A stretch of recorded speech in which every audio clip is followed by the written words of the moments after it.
Okay, welcome everybody to the Planning and Highways Subcommittee. I'm Councillor Peter Price, the chair for today. I represent Shire Green Brightside. I'll get members to introduce themselves as we go along. So start off with, on this side, Brian. Hello, it's Brian Holmshaw, Councillor Brian Holmshaw, representing Brummill and Sharrow Vale. Hello, I'm Councillor Anne Murphy. I'm the councillor for the Manor and Castle ward, and I am substituting today for Councillor Gary Wetherall. Thank you. Chris. Councillor Chris Rosing-Josephs, Bayton ward. Thank you, Chair. My name is Diane Hurst. I'm a councillor for Richmond ward.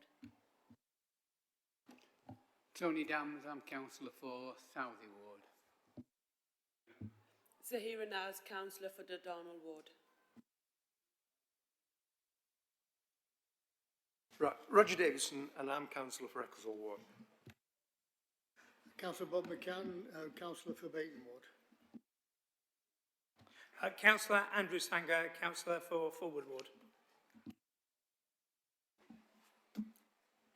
Councillor Alan Woodcock for East Ecclesfield.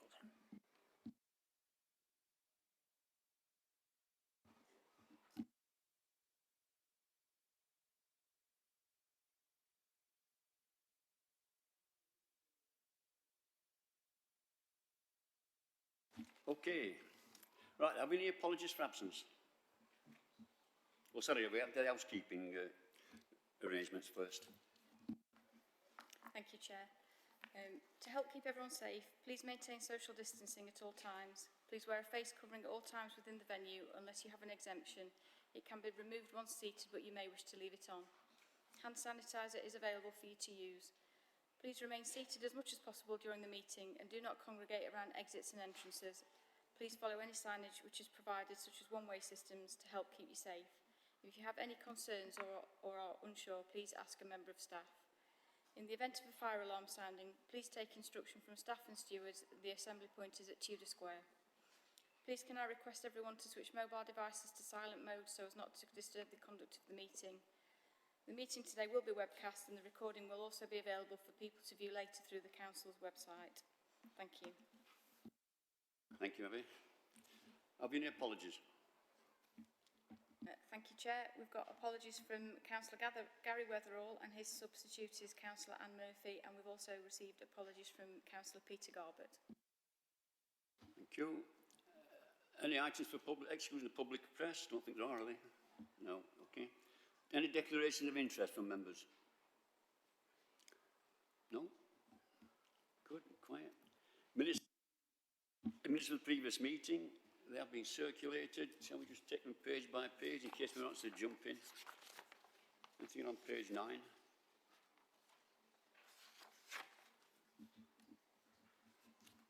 Page 10, 11, 12, 13.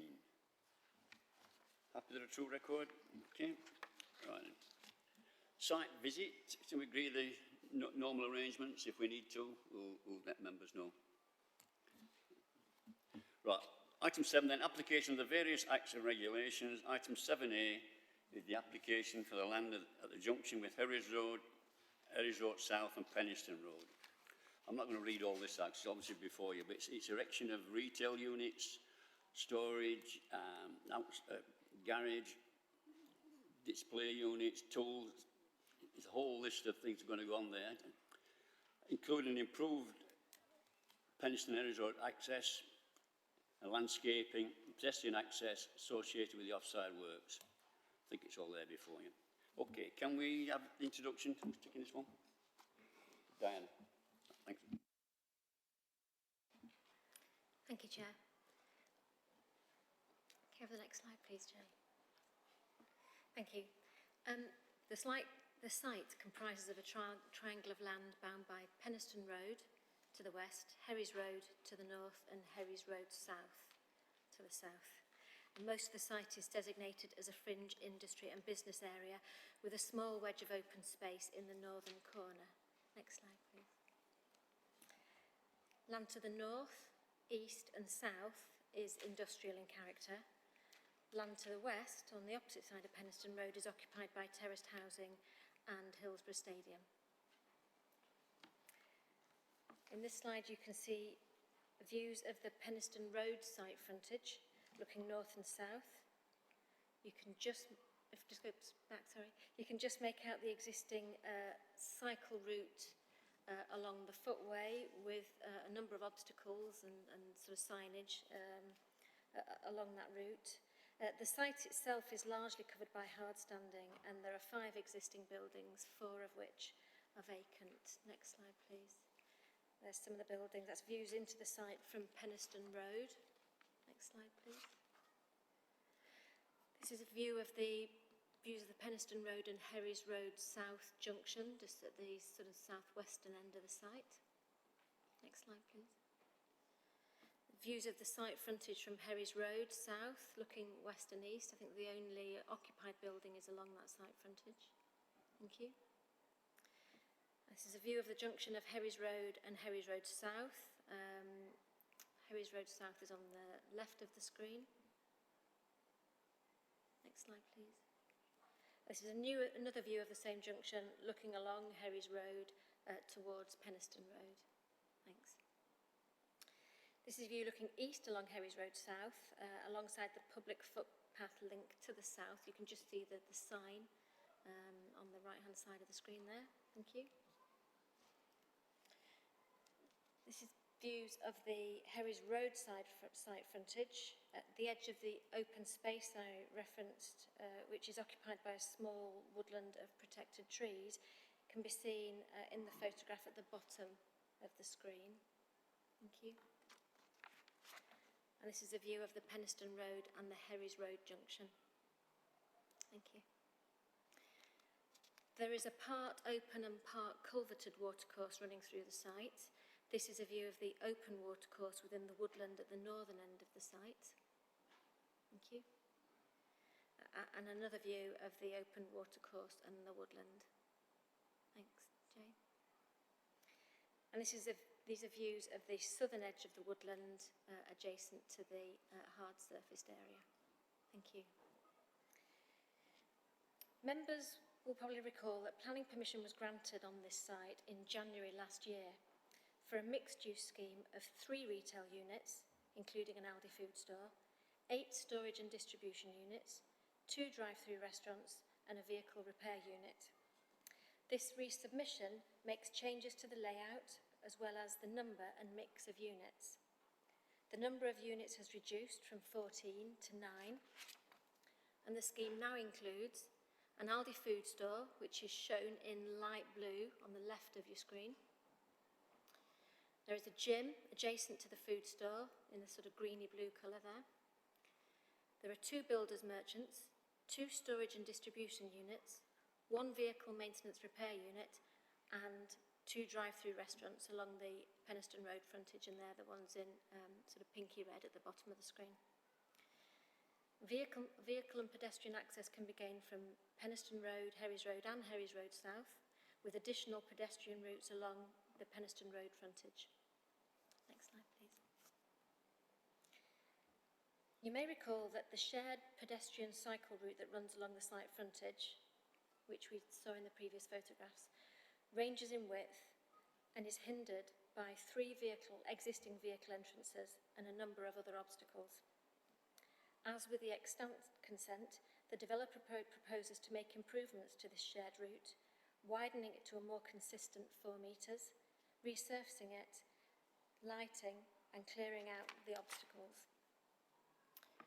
In the longer term, when the garage site at the corner of Penistone Road and Herries Road South comes forward for development, and that's the bottom right of the triangle as you look at it on that screen with a little blue frontage. And when the council has secured funding for its strategic cycle improvements, land within the red line boundary required to facilitate those improvements, they're shown here in pink, if you can just make that out, will be dedicated to the council at no cost. So this plan shows the land that will be dedicated to the council to facilitate future strategic cycle improvements on top of the interim improvements proposed by the developer. Thank you, Jay. this site, it's quite difficult to see, sorry, but this site, there are 14 electric vehicle charging points proposed across the site. They're actually shown here in orange. The blue spaces adjacent to the orange ones are potential additional spaces for when demand increases. Thank you, Jay. Thank you, This Diana. slide shows a proposed single vehicle entry point to the site from Penistone Road. It incorporates a raised crossing, which, subject to being audited, will prioritise cyclists over vehicles. Thank you, Jay. And these are long street section elevations from Penistone Road. Thank you. This is a visual of the Aldi food store at the northern end of the site, in the same position as it was in the, located as it was in the extant scheme. And you can see the landscaping improvements to the site frontage. Thank you, Jay. It's a visual of the Penistone Road site entrance and frontage units. Thank you. The scheme proposes consistent materials, including standing seam metal cladding, buff brick, extensive glazing, with structured landscaping, public art, green walls, and accent materials, providing interest and enhancements. If I just draw your attention, please, to the supplementary report. The applicant has submitted some additional amended plans and a revised energy statement. As I previously referred to, there are 14 electric vehicle charging points and additional spaces identified for when demand increases.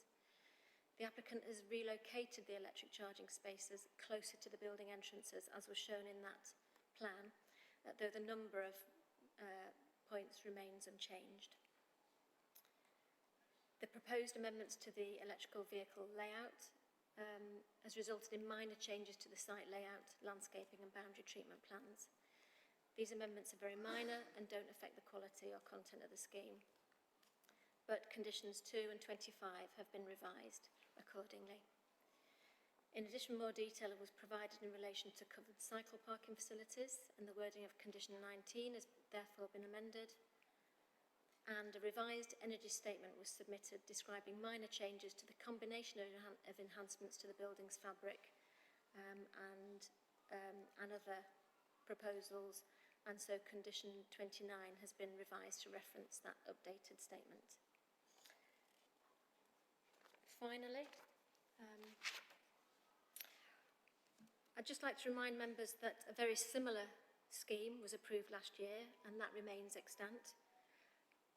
And that in this scheme, preferred uses in this fringe industry and business area remain dominant.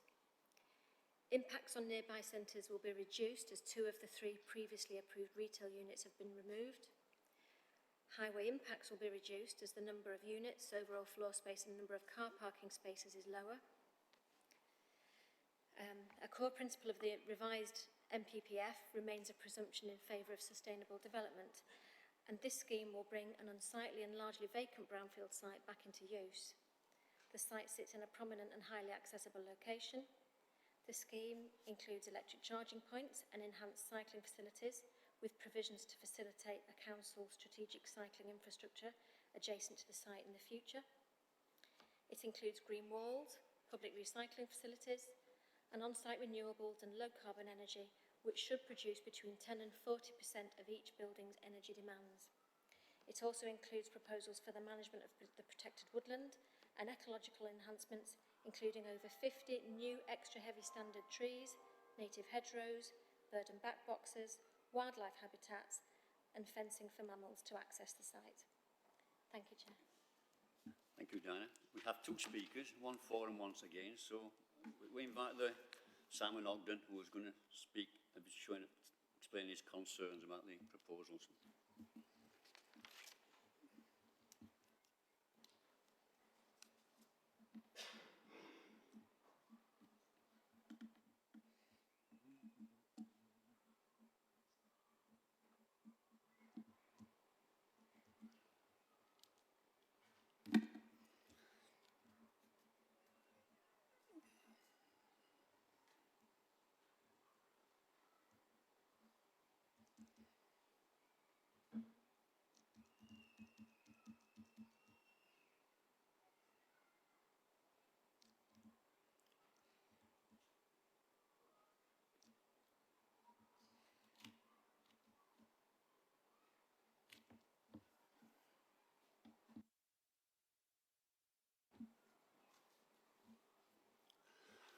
Welcome, Simon. Please take a seat, make yourself comfortable.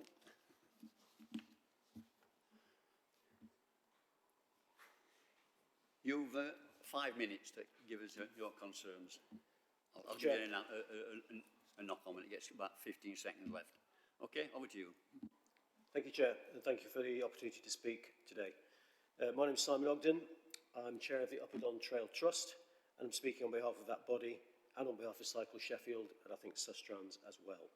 I'm a retired planning officer with 30-odd years' experience in delivering environmental improvements and active travel routes in this city.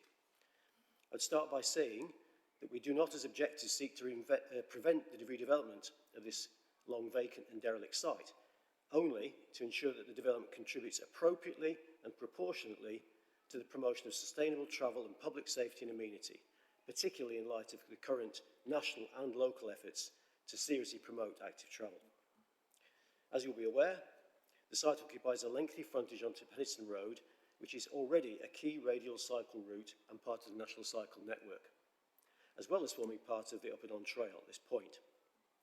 However, the route is widely considered to be seriously substandard, with frequent changes in width and surface, many obstructions, and hazardous junctions with side roads and private entrances, which result in frequent accidents or near misses. We strongly feel that the current proposals and conditions fail to take a once-in-a-generation opportunity to significantly improve the attractiveness and safety of this route, and this could be done in 3 ways.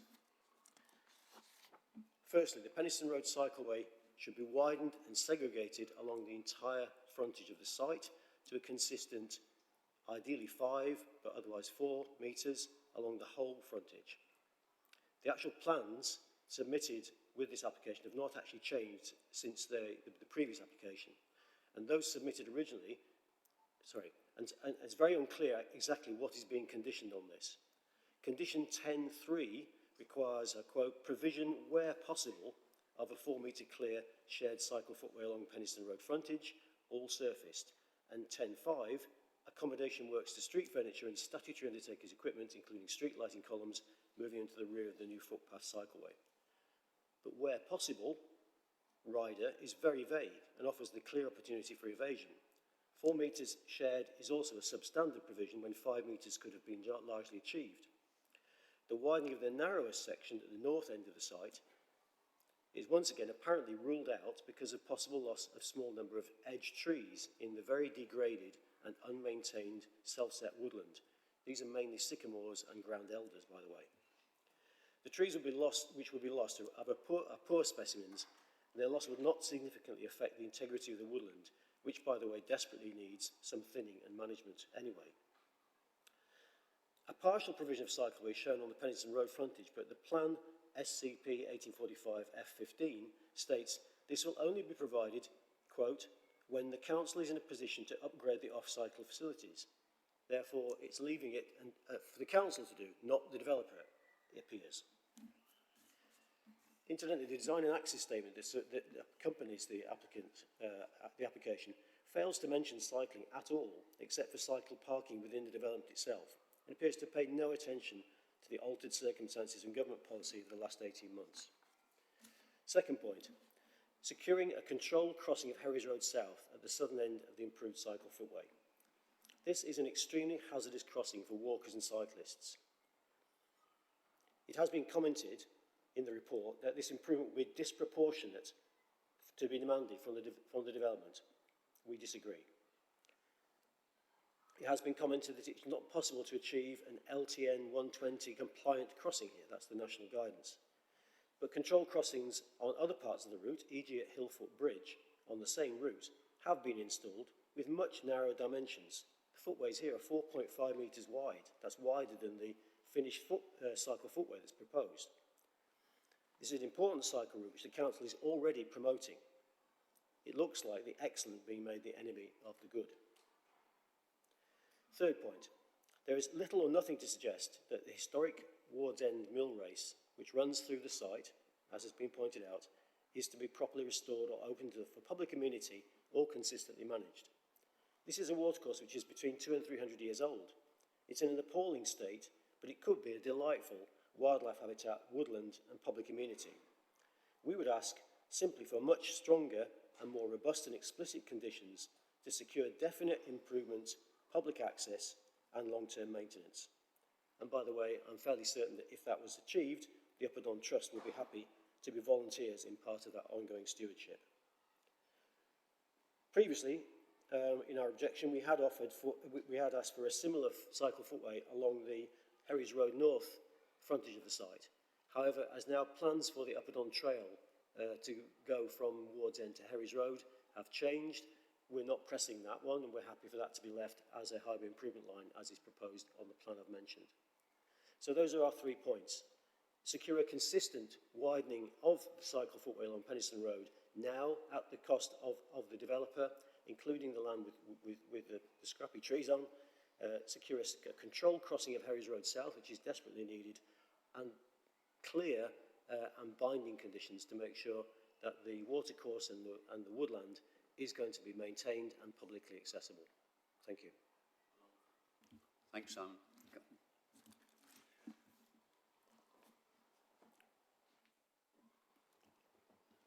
Okay, we have another speaker to speak in favour of the scheme. What do you mean?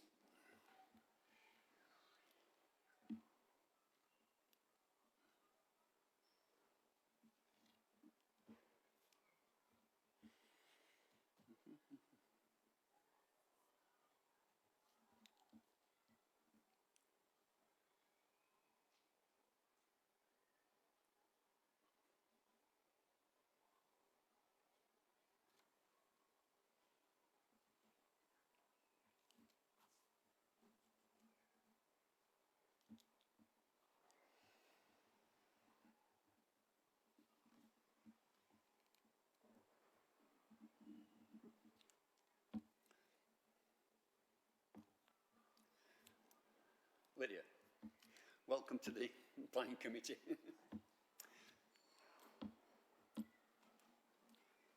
Make yourself comfortable if you can. You've 5 minutes to make your case, and I'll give you a little warning when you're near the end. Over to you. Okay, thank you. Hi, my name's Lydia Sadler. I'm a director at Sheffield Office of DLP Planning. We've been advising the applicant on the redevelopment of this site since 2014. As members are aware, and you've heard, the planning application under consideration today follows the grant of planning permission in 2020, and once again seeks planning permission for a mixed-use commercial scheme, albeit with an overall reduction in floor space. The principle of the proposed development has therefore already been established, as have the merits of a mixed-use commercial development at this site. In the period since planning permission was granted, the applicants have worked successfully to secure a number of key tenants for the development, and this has resulted in the proposed amendments to the scheme in order to accommodate specific end-user requirements.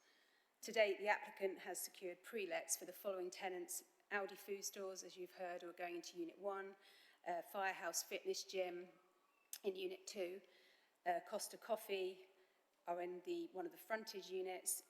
We have Selco Builders Merchants in Unit 5, Travis Perkins are going into Unit 6, Taco Bell again on the frontage in Unit 7, and F1 Auto Centres.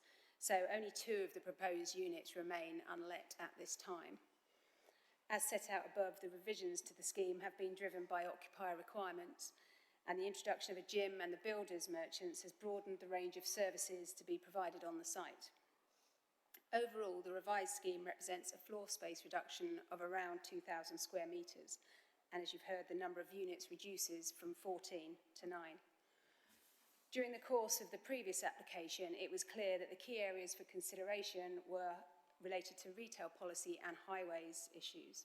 And under the revised scheme, there's a significant reduction in the retail floor space, with Unit 1 remaining in retail use, but Units 2 and 3 moving to gym and B8 use, and the potential impact of the scheme is therefore reduced. There's no significant change to the consented highways layout or operation. However, in response to comments, additional improvements have been incorporated to the main access from the A61 to enhance cycle crossing priority, and highways officers found the proposals to be acceptable. The applicant has worked closely with the council planning officers and consultees throughout the application process to arrive at the development scheme which matches the site aspirations of both the council and the end users. And the applicants are committed to delivering a high quality scheme for this long derelict site. And if planning permission is granted today, development is scheduled to commence on site in November 2021 with an estimated build period of 12 to 13 months. A number of the confirmed occupiers are looking to commence trading before Christmas 2022, with others operating from early 2023. In conclusion, the comprehensive redevelopment of this site has previously been approved and the principle of commercial development accepted. The scheme in front of you today provides a robust and sustainable development option which reflects the current commercial market. We would ask the committee to support the planning officer's recommendation to grant planning permission for this development. Thank you. Thank you, Lydia.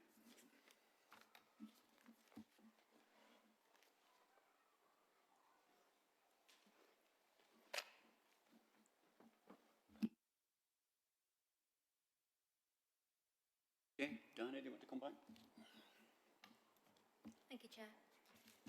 Just a couple of points. I think most of that is responded to in the, or addressed in the report. And there was a concern that condition 10, which is the highway improvement condition, was a little vague.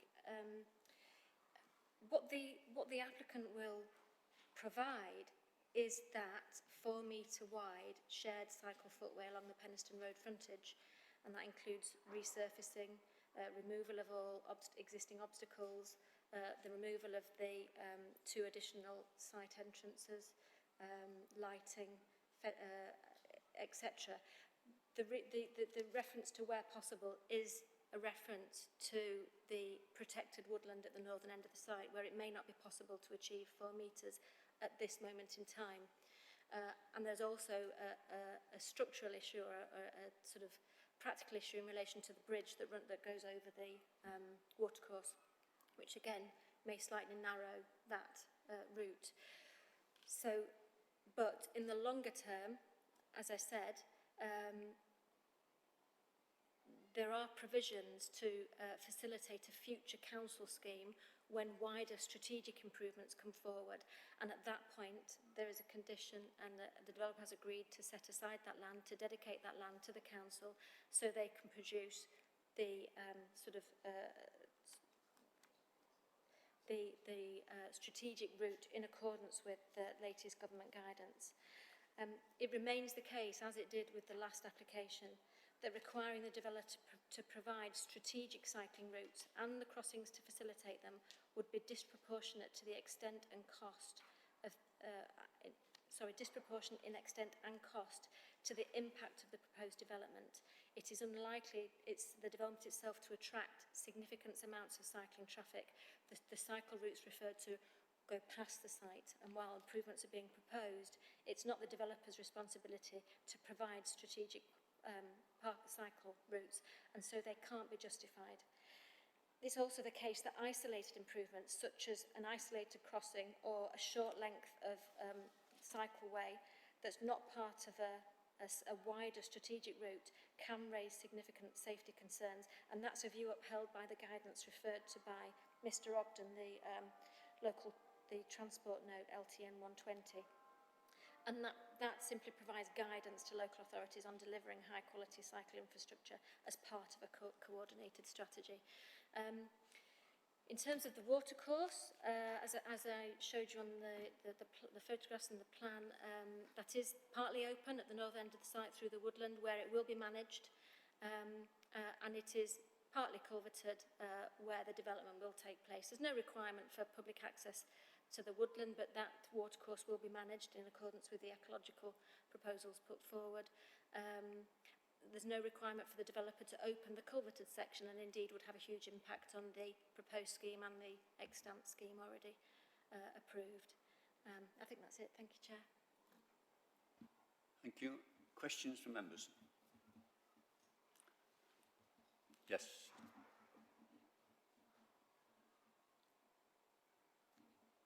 Sorry, Roger. Thank you, Chair. The watercourse, is that a river? No, I don't think it's described as a river. It's a stream. One of the things why I asked that question is because the river that runs alongside the Sheffield Wednesday ground, I don't know which river it is, overflowed not that long ago and went right into the ground. So will the culvert be adequate to drain off any excess surface water? And what would happen to that water course if there were to be flooding of that nature that we experienced a few years ago? Thank you, Chair. The site does lie in a flood zone. It's flood zone 2. And there are proposals, there are conditions in place or recommended to secure a surface water drainage strategy.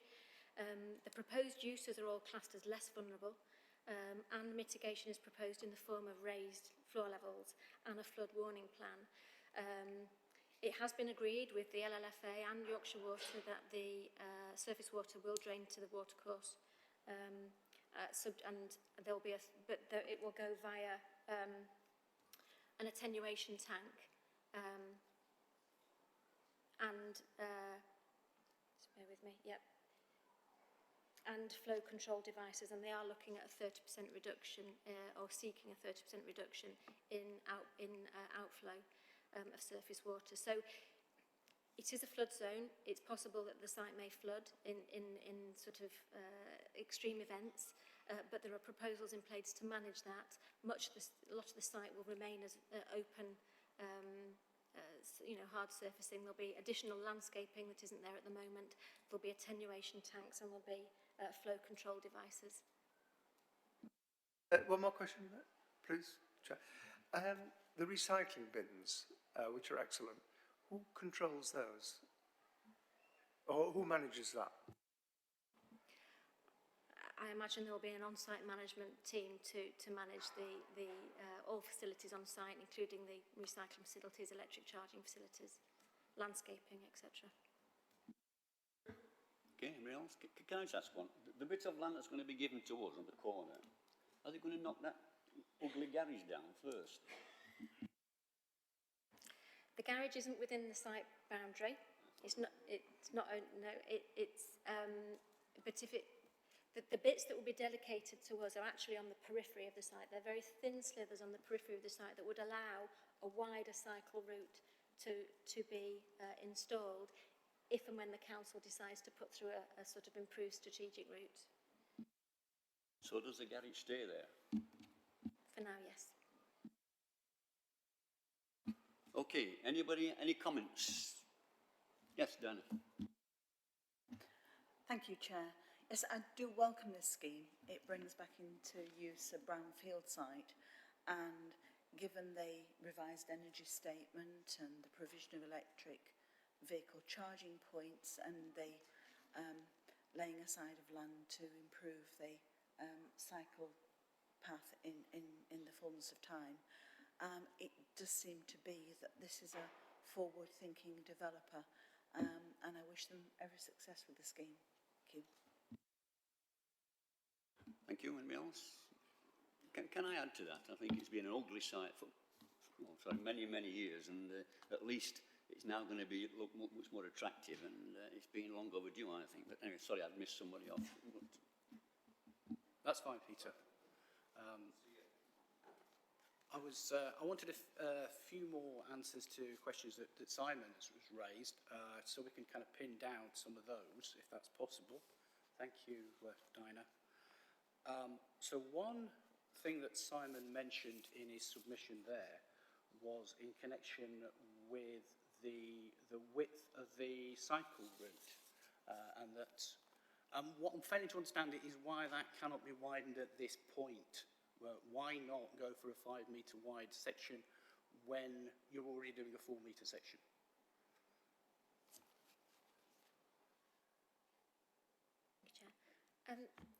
Providing a 5 metre wide section of cycle route, isolated 5 metre section, would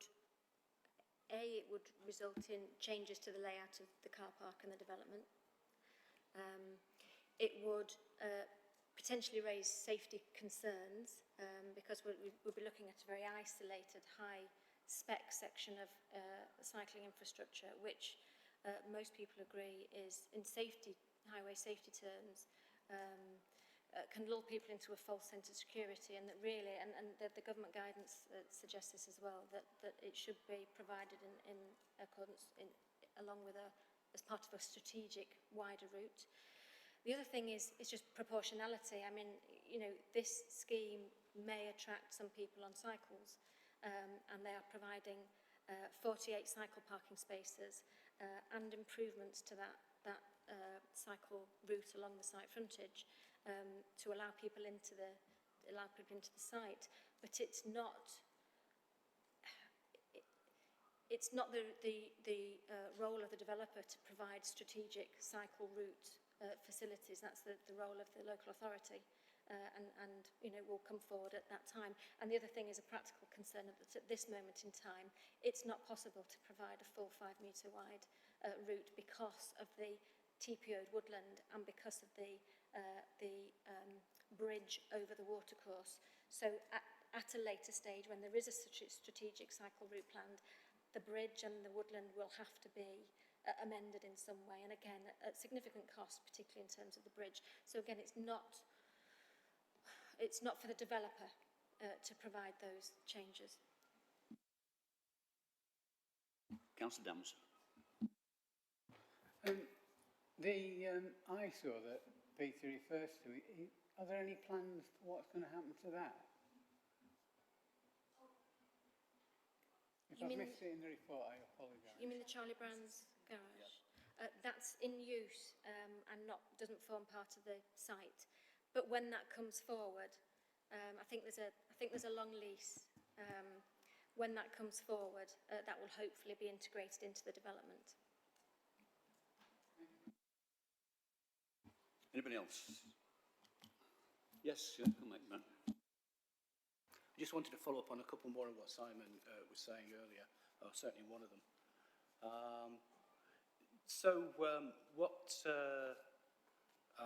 Well, from what I understand, it's not an isolated route, it's part of a national cycle scheme. So it should be treated as such. So surely that the developer should be taking this into account, as should the City Council planners. If I could also mention, in terms of the river here, let me dig out my notes on this one. It's not exactly clear who's going to be responsible for the management of this. You said it's within the ecological report. So would that be the developer? Would it be the City Council? Would it be a partnership? The site is owned entirely by the developer, so they will be responsible for the management, or a management body that they task with that job. They will be responsible for the management. And in terms of the existing cycle route, and I think everyone would agree that the existing cycle route at Penistone Road, along Penistone Road, although it's identified such, is substandard, doesn't have crossings, doesn't have, you know, it's in need of significant approval. And I think, and Mark may want to come in here, but schemes have been drawn up for a improved strategic route, but that is very much subject to the local authority securing funding. The government would then, in accordance with the design guidance that Simon mentioned, would need to be inspected by a separate body, and funding would only be brought forward when it was agreed that it was safe in all aspects. So it's quite a sort of long and lengthy process for producing a new strategic cycle route.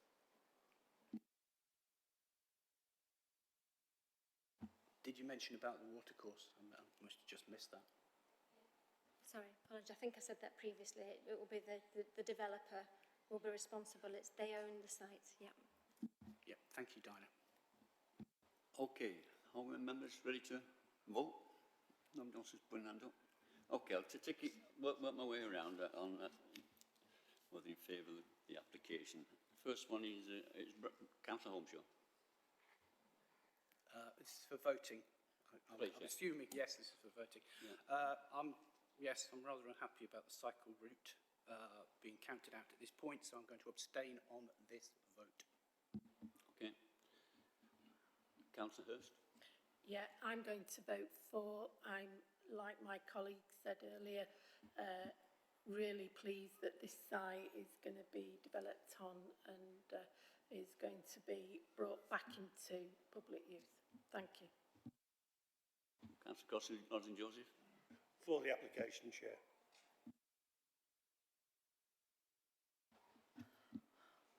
For the application, Chair.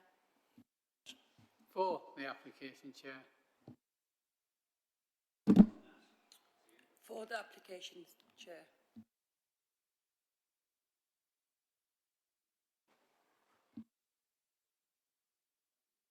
For the applications, Chair.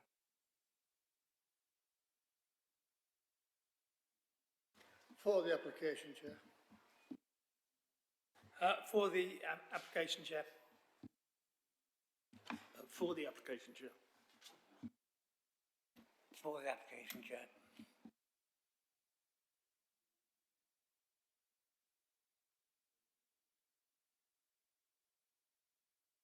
Okay, so that's carried. Thank you. Move on to the next planning application. I'll read it out this time. It's the 21/0041884.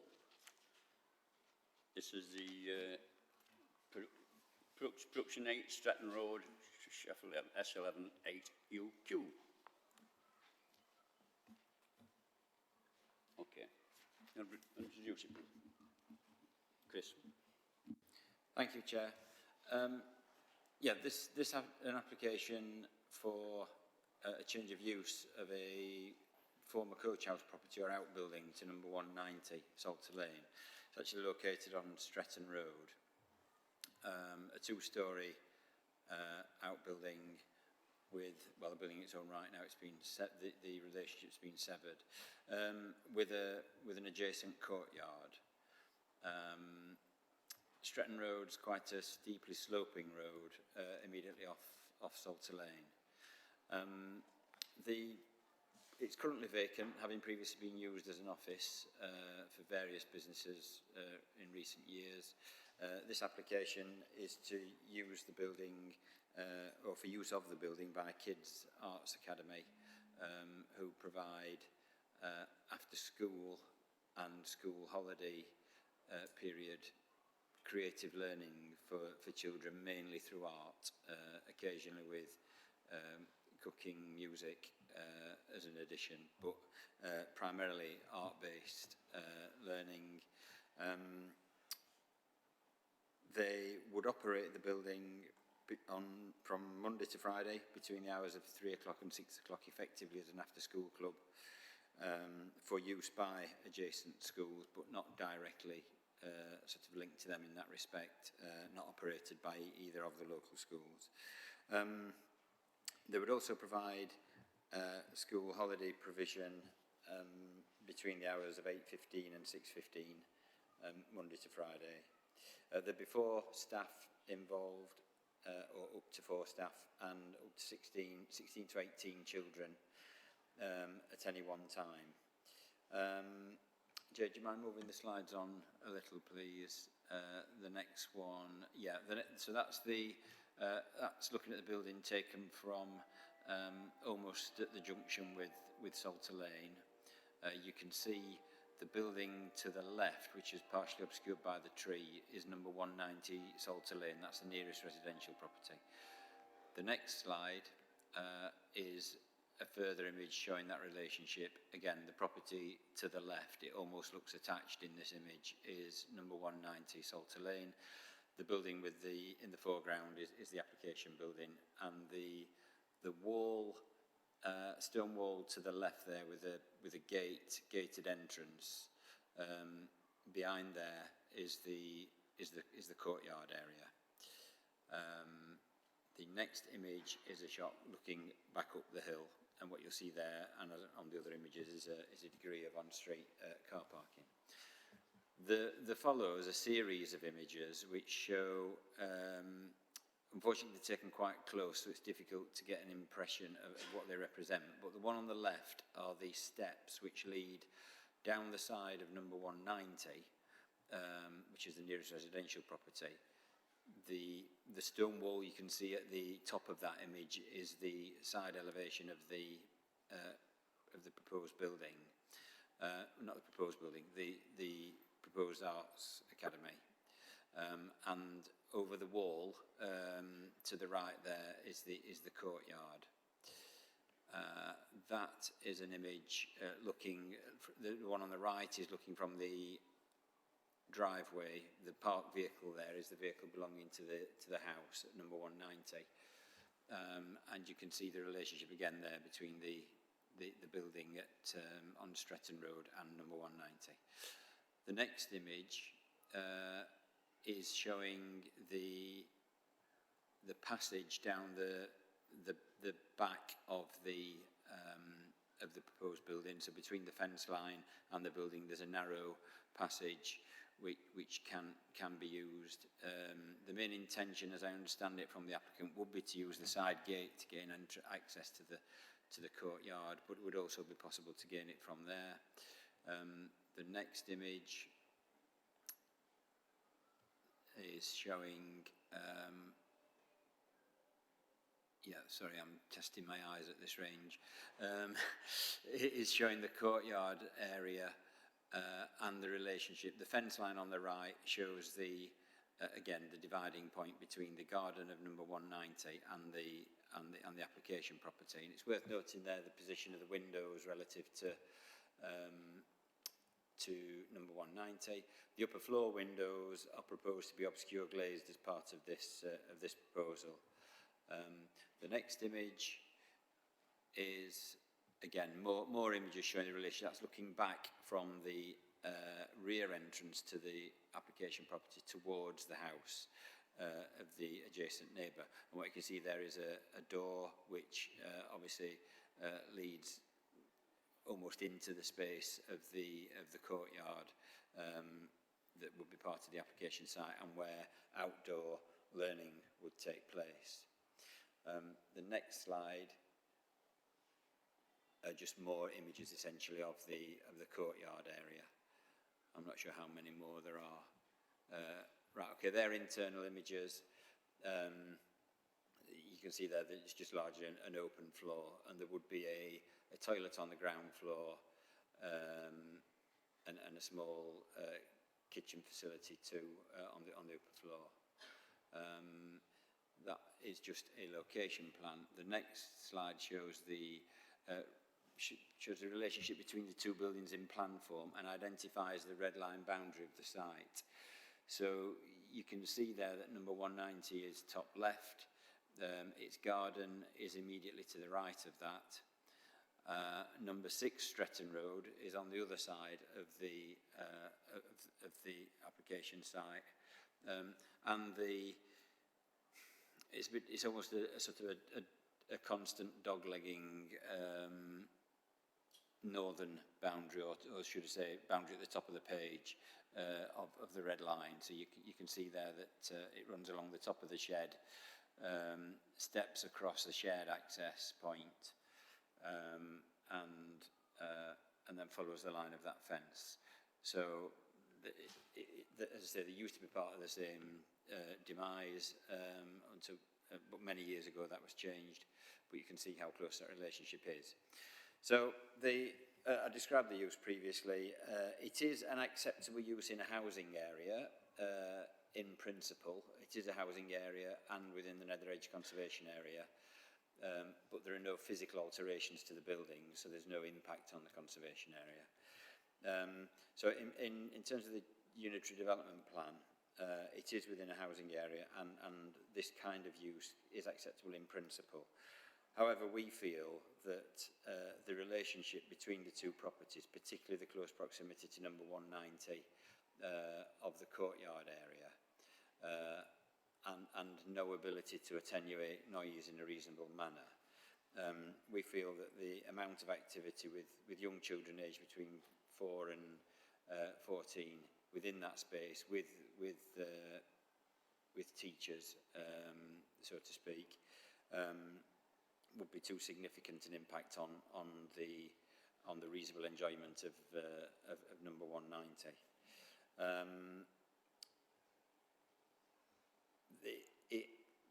That relates mainly to the amount of activity associated with external use, but equally with internal activity as well. A large number of children within a building of those dimensions, so close, with openable windows on the boundary, openable by necessity.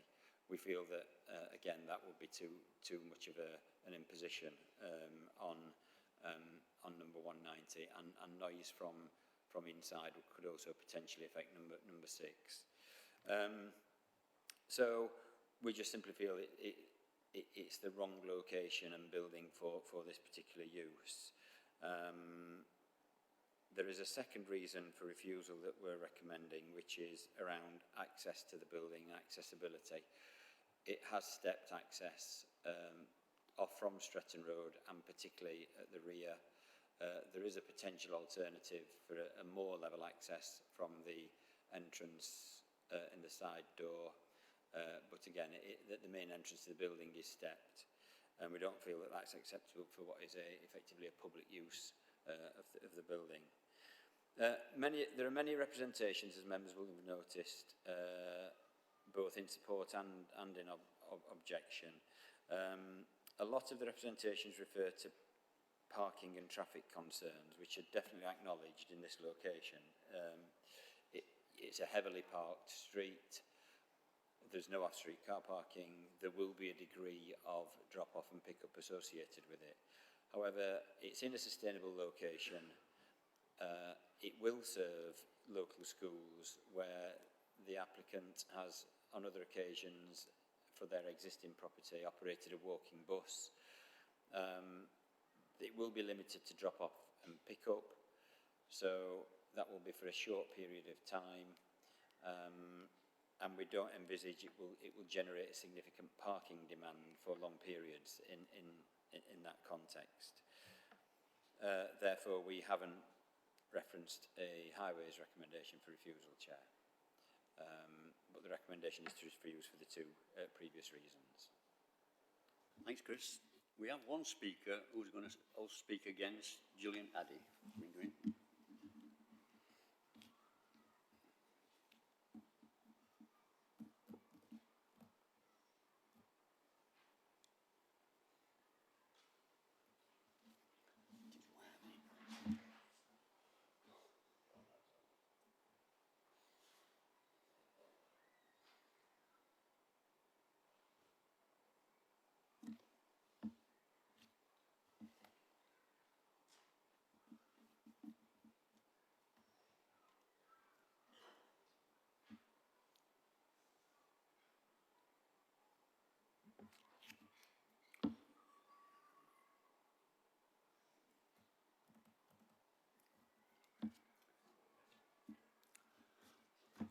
Gillian Addy, to the front, love.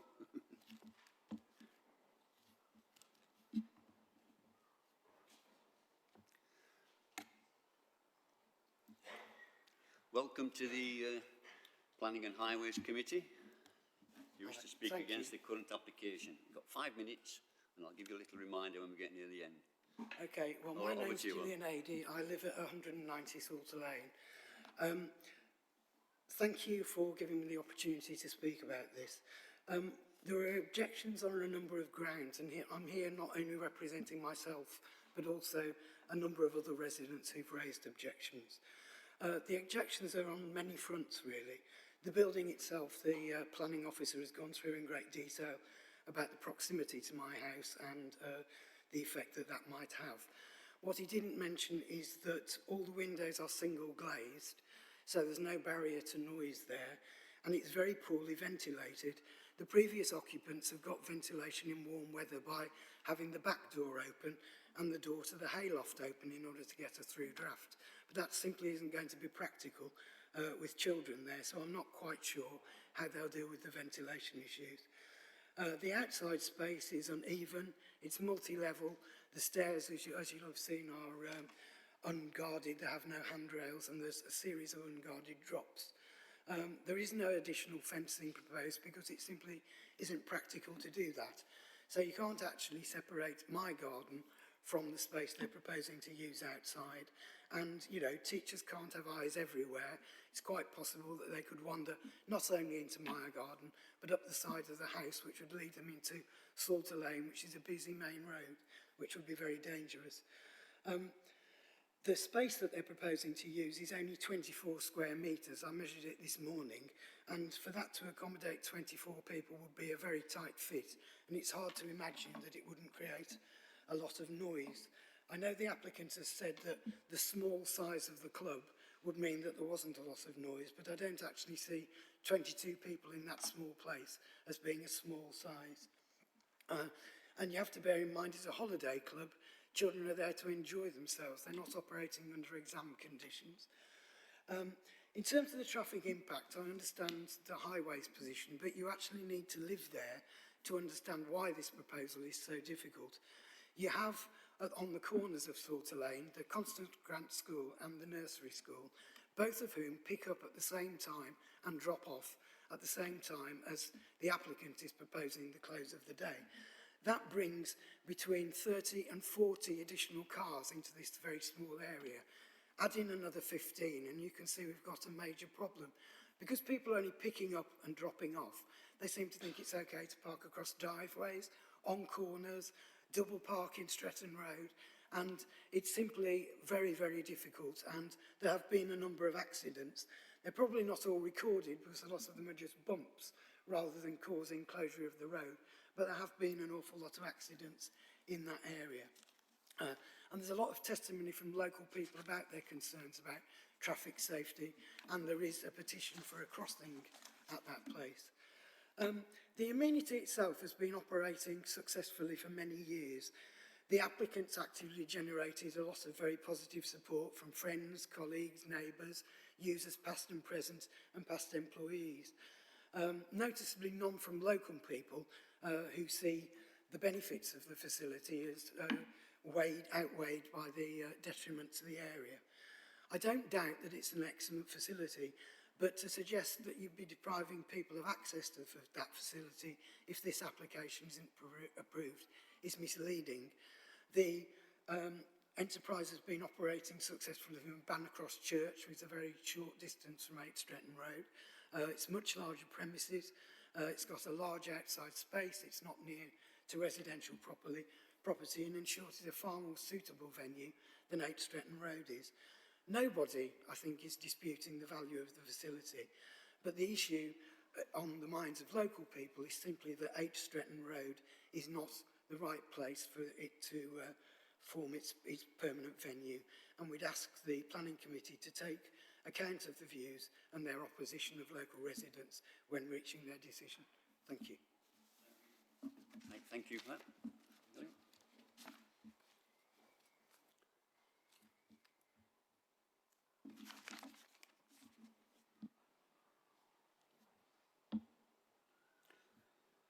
Anything you want to add, Chris?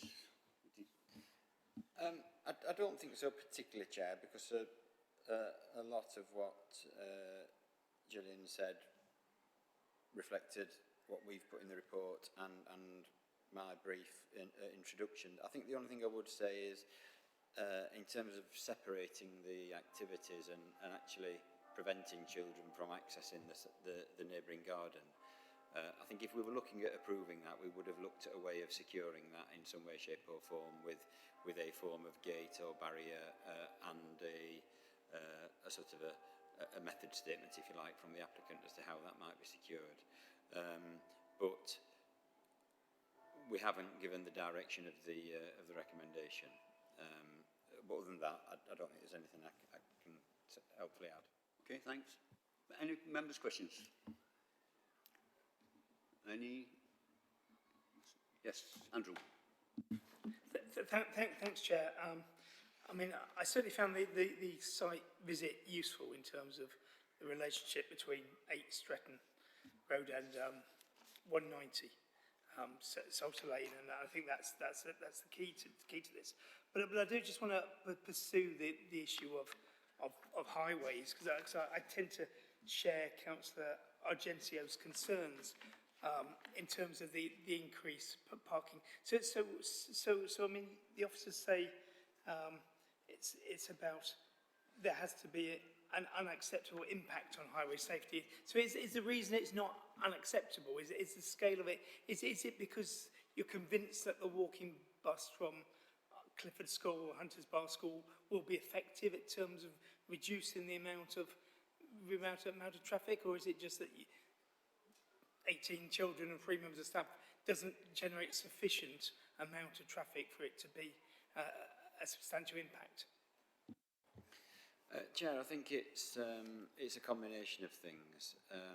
It is a sustainable location, so there is a prospect, a reasonable prospect of a degree of walking, whether that's to collect children after school, having been delivered by other parties through a walking bus.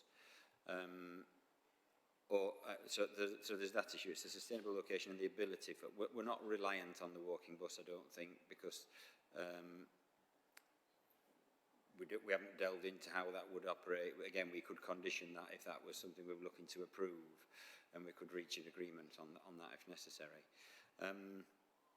But because not all the children that go there will necessarily come from a particular school, we haven't placed too much reliance on that. But if you take into account the numbers of children, which is relatively small in the first instance, and then acknowledge that there is a scope for that number to be reduced further by people using other forms of transport, then we felt we were talking quite small numbers, and for them to be able to demonstrate and evidence the level of harm that would be needed to say, actually, this is a real highway safety problem for this specific use, we didn't feel we'd got there, if that makes sense. Yes, Chair. I mean, that makes sense, but I'm still trying to get an idea of how one quantifies this. I accept it's subjective at the end of the day, but if it has been a small office use, the amount of traffic movements associated with number 8 has been very low historically. Any number of children and staff will be greater than that. And at what point does that greater than become substantial enough to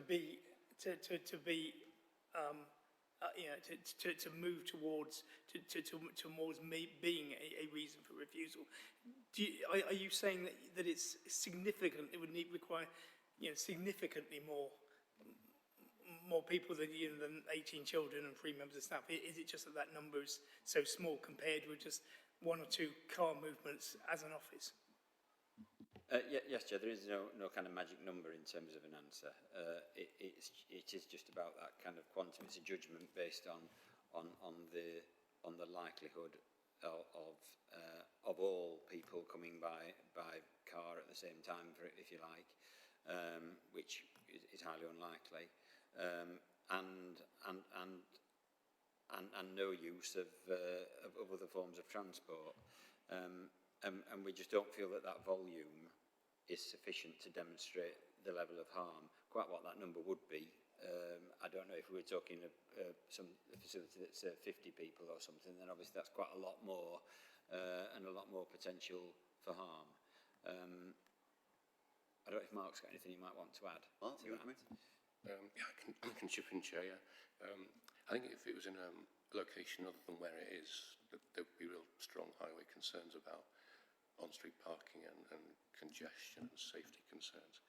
My son actually went to Hunters Bar School, and his after-school care was in the church next to the Porterbrook pub, and they operated a walking bus service, and we live not far from there. And it's such a densely populated area with so many families choosing to live there for precisely the reason that there are these facilities on your doorstep. That's why we took the view that we did, really. Thank you, Chair. Okay. Anybody else? Yes. Thank you, Chair. Yeah, I'm just concerned about this focus on the walking bus, because in the documents it talks about them doing holiday clubs, and it'd be very unlikely to have a walking bus organised during the holidays.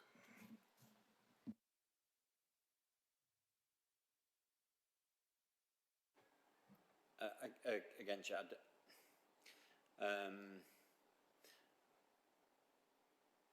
you could have a walking bus, in theory you could have a walking bus through the house. I take the point you're making, they're not all coming from the same place at the same time. Some schools operate walking buses to and from school that kind of collect en route. Whether they would suggest doing something like that, I'm not sure. As I say, we didn't get that far with this because we felt that the quantum of people wasn't sufficient to be enough of a problem for us to be concerned at that level about it. Had we felt that we were looking at an approval, then we might have looked more carefully at those. Well, not more carefully, tied those elements more closely down with conditions and submissions, etc. at the time of the application. But I think the point, the example Mark gives is a good one, because there are a lot of people within the area who use those facilities and who will be happy to choose to walk to the facility. So we don't anticipate there being 16 children and four members of staff all using vehicles to go to the premises. Okay. Anybody else? Any comments? Anybody? Yes, Roger. Thank you, Chair.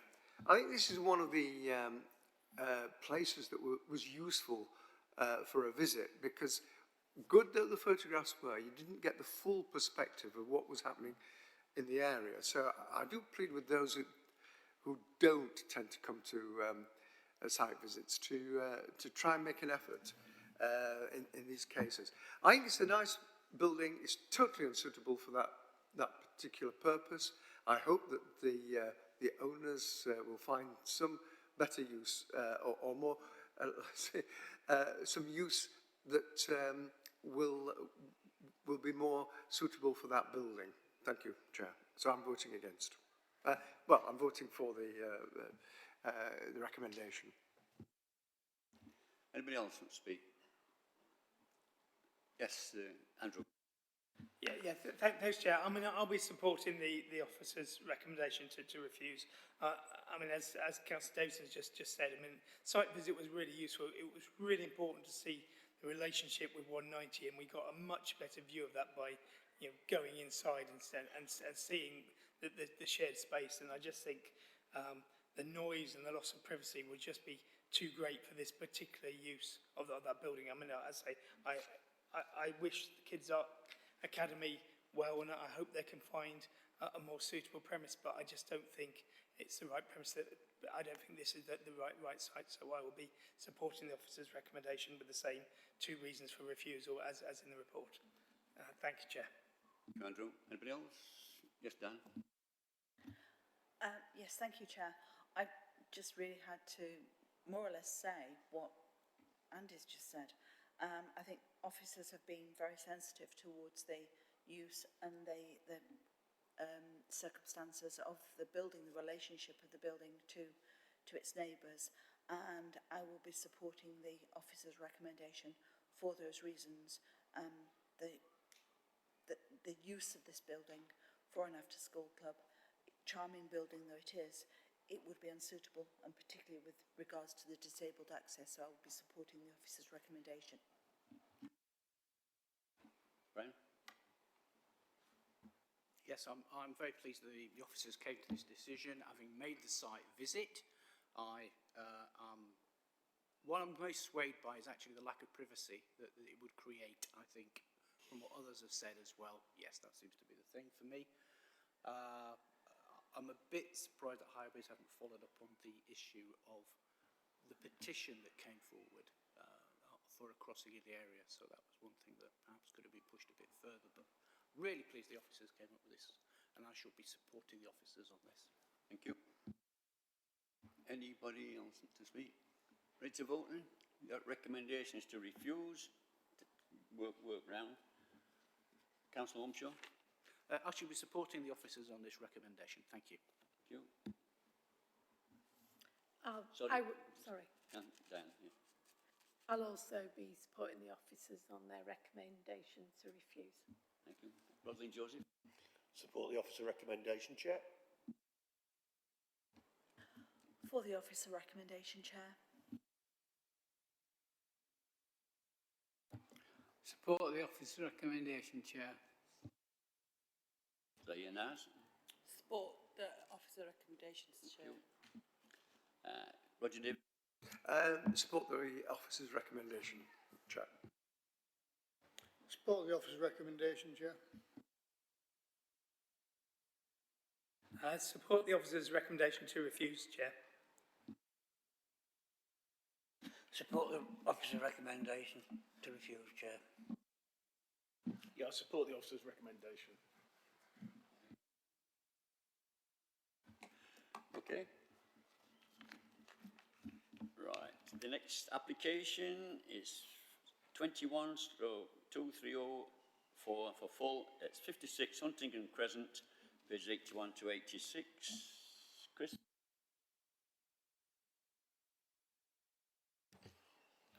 Yes, Chair, this is a relatively straightforward application that's a single-storey side and rear extension to a property on Huntington Crescent. If you can just scroll down the images a little, please. It goes to the back. This is the back garden. The projecting bay is encompassed by the extension. That's a small, typical rear single-storey extension, which you'll see shortly. If we just just go slowly through the images, please. Yeah, you see it's a detached property with an existing fence line down the left-hand side. That's the view from inside the property, looking at the position of the proposed extension. You can see a small summer house at the back there. The gap there at the right, that will be almost infilled with the side extension, leaving a small gap just to pass, basically about 800 millimetres down the side. That's looking down the other end of that entrance, and again, you can see there the dark grey shading is the area of the proposed extension, and they are images of it. And it's recommended for approval, Chair. Okay. Any questions or comments? Pretty straightforward. Shall we take the vote on the officer's recommendations to accept? Councillor Umso. I support the officer's recommendation to accept.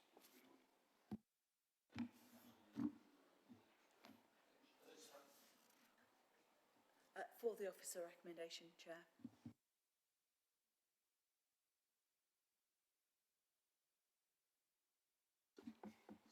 Accept. For the officer recommendation, Chair. You've missed me out, Peter. Do you want me to vote? I accept the officer's recommendation for the application. Thank you. Councillor Dams. Support the officer's recommendation, Chair. Support the officer recommendation, Chair. For the officer recommendation, Chair. For the officer recommendation, Chair. For the officer's recommendation, Chair. For the officer's recommendation. For the officer's recommendations, Chair. Unanimous, and that finishes the applications. Can we go on to item 8, which is the record of the planning appeal submissions and the decisions? I would like some, perhaps I could say a few words about the minutes overturning, expect overturning our... Yes, I was just going to say, Chair, I mean, normally it's just for noting, and they are for noting. The first one is a house extension of no real significance, not in terms of its outcome and its issues, I meant there. So the second item is the most significant one, which was the Hepworth site in Loxley. And what we've tried to set it out there in just identifying what the inspector considered the key issues were. I think Lucy may have talked about things like 5-year supply, housing land supply last time about this. So the main issues that the inspector identified was, first of all, whether the council can demonstrate a 5-year supply, whether it's inappropriate development in terms of impact on the green belt, the effect on the surrounding area, the effect on ecology, accessibility by means other than the car, impact on flooding, and whether, if it is inappropriate development as defined by the National Planning Policy Framework, whether that harm is outweighed by any other considerations that might amount to very special circumstances that would justify its approval. So, as we said last time, on the first issue, the inspector concluded the council couldn't demonstrate a 5-year housing supply. And as we say here, we've since confirmed a 4-year supply. On the second, third and fourth issues, they're the greenbelt issues, felt that the siting and arrangement of the buildings, the parking, the lighting, everything that associated with that would cause substantial harm to the openness of the greenbelt, such that it would constitute inappropriate development. He also concluded it would have an adverse impact on character and appearance of the site due to the urbanising effect of the development and the increased levels of activity associated with it. On the fifth issue, he concluded that insufficient evidence was presented by the developer to show the proposals wouldn't result in harm to, or unacceptable harm to ecology and biodiversity of the site and its surroundings. And on the sixth issue, he agreed with officers that the site wasn't in a sustainable location. It's remote from facilities and services in the bottom of the valley, with limited accessibility by means other than a private car. So he concluded it was unlikely residents would walk or cycle to such services, and that access by means other than a car was highly unlikely. On the flooding, he concluded it would pass the sequential and exception test in the MPPF, and whilst there would be an increased risk of flooding, it would be capable of being mitigated to prevent that risk from being unacceptable. So he didn't see that as a hurdle, if you like, that couldn't be overcome.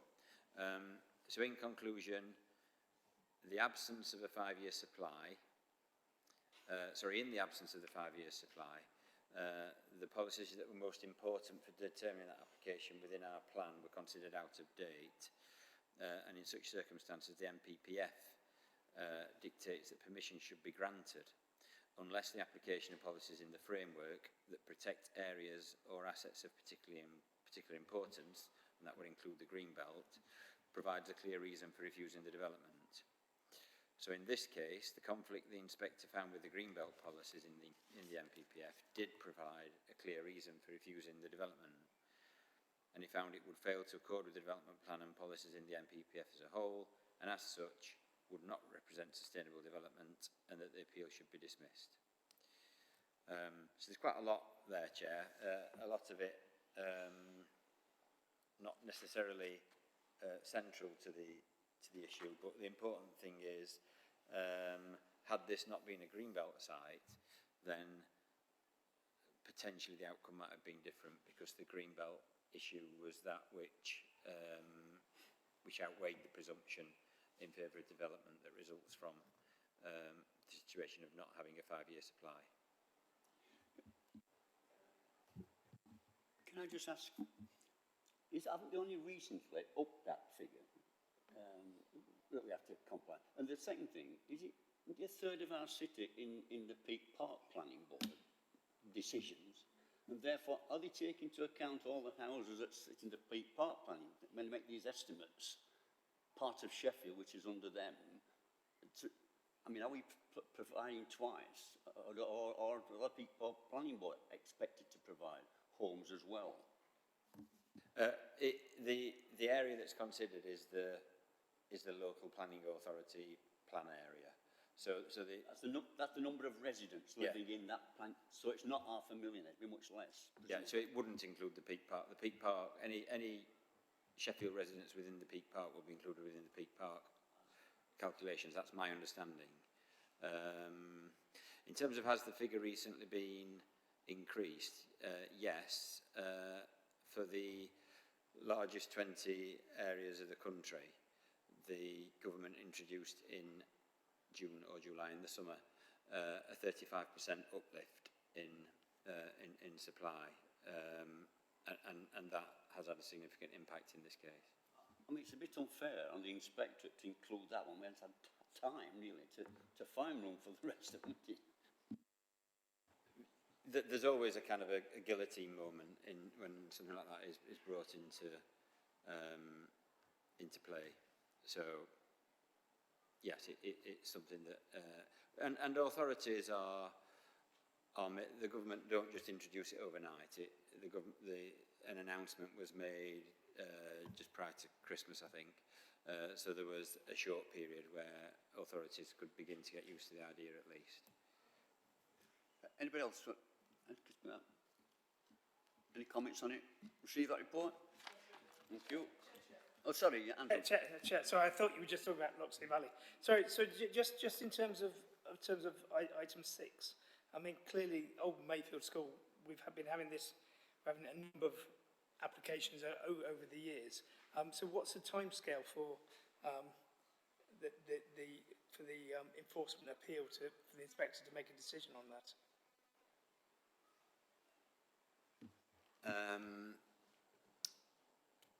I was going to be quite flippant then and say as long as they need, but that is kind of the answer.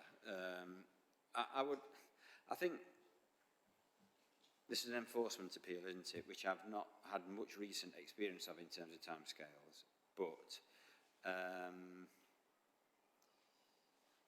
it depends. I think it depends in part how it will be determined. If it's just to be undertaken through written representations, and that's perhaps not clear yet, then 2 to 3 months. If there's a decision that it needs to be heard at inquiry, which you do sometimes get with, or hearings, which you do sometimes get with enforcement cases, then that's probably longer because they take some time to find the right inspector, etc. But am I right in thinking it's like any planning matter, nothing's going to stop just because there's an appeal going on? So all the current things, the building going on that's not covered by a planning application and the enforcement action about this condition, none of that will stop either way until the inspector actually makes a decision. Things will still be happening and residents will still be contacting me concerned about what's going on that site until the inspector has made a judgment. Is that a reasonable position? I'm afraid, Chair, I don't know enough about this particular case. This is an appeal against